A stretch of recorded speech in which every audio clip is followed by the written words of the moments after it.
Hello everyone, কিতা অবস্থা সবার? আছেন তো বালা না কিতা? তো আজকে একটা বিরিয়ানির পার্টি দিমু। হঠাৎ করে আশাউল ভাই আমার কল দিল, রিয়াদ তুমি কই, বাজারে আসো বিরিয়ানি খাইমু। আমিও না করতে পারলাম না, চলে এলাম বাজারে। বাজারে আইসা দিয়ে সবাই আমার লাগে অপেক্ষা করতেছে, তো দেরি না করে মুরগ কিনতে চলে আসলাম। তো প্রায় মুরগ কিনা শেষ। তো আশাফুল ভাইরে বললাম টাকা দেন, টাকা আশাফুল ভাই দিল। তারপর দোকানদারের টাকা দিলাম, টাকা দেওয়া শেষ করে মুরগ হাতে নিয়ে রওনা দিলাম। এখন যাব বাজার করার জন্য, যাবতীয় যা লাগে বাজার করা শেষ। এখন যাব সবজি কেনার জন্য। ও মা, রাত অনেক হয়েছে, সব দোকান বন্ধ, ভাগ্যবালা একটা দোকান খোলা।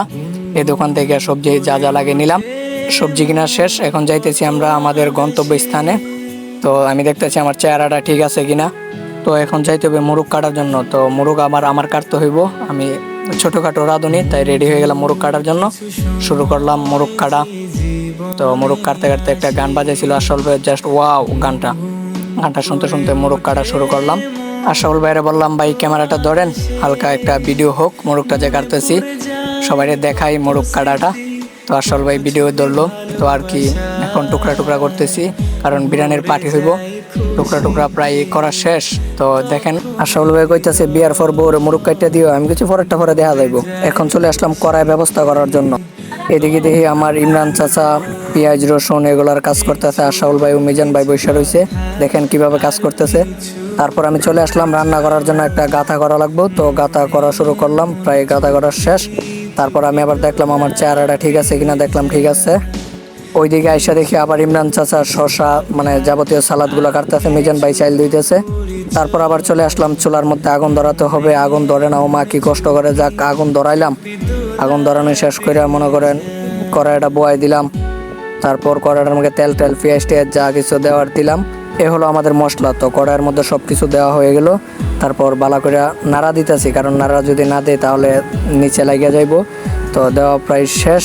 তারপর চাল দিয়ে দিলাম, চাউল দেওয়া শেষ করে আরেকটা নাড়া দিলাম। নাড়া দেওয়ার পর এখন ঢাকনা দিয়ে ডাইকা দিব। এটা দেখেন অন্ধকারের মধ্যে কত সুন্দর দেখা যাইতেছে আগুনগুলা। তো আমি ওইদিকে যাই বসলাম, আশরাফুল ভাইকে বললাম, ভাই একটা পিক ওড়ান আমার। তো এখন ঢাকনাটা মেলতে হবে। দেখেন ঢাকনাটা মেলার পর কত সুন্দর একটা কালার হয়েছে বিরিয়ানিটার।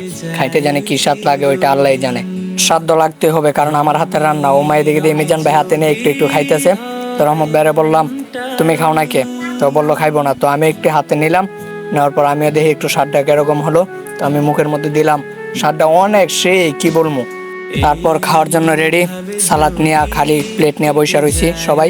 তারপর তারা বললাম সালাদ খাও, শুধু বিরিয়ানি পরে খাইও। ও মা, তারপর দেখলাম বিরিয়ানি দেওয়া মাত্র শুরু করলো, এরম টাইমে আশরাফুল ভাই আর মিজান ভাই কি খানা টানা লইলো। তারপর আমিও বললাম আমারও খাওয়া লাগবে, ভিডিও পরে আমিও খাওয়া শুরু করে দিলাম। আর কিভাবে খাবো মা, যে গরম লাগে ভাই, মুখের মধ্যে ঢুকাইলে পুরো আগুন যেমন লাগে মুখে ঢুকাইছি। সবাই খাইতেছি ঠিকই, কিন্তু এখানে একটা লোকের মিস করতেছি। ইসুফ ভাই ঢাকা আছে, তার জন্য আমাদের সাথে শরীক হইতে পারে নাই। তো ভাই বাড়িতে আসলে আবার হবে ইনশাল্লাহ। তো আজকের মতো এখানেই শেষ, বিদায়, আল্লাহ হাফেজ।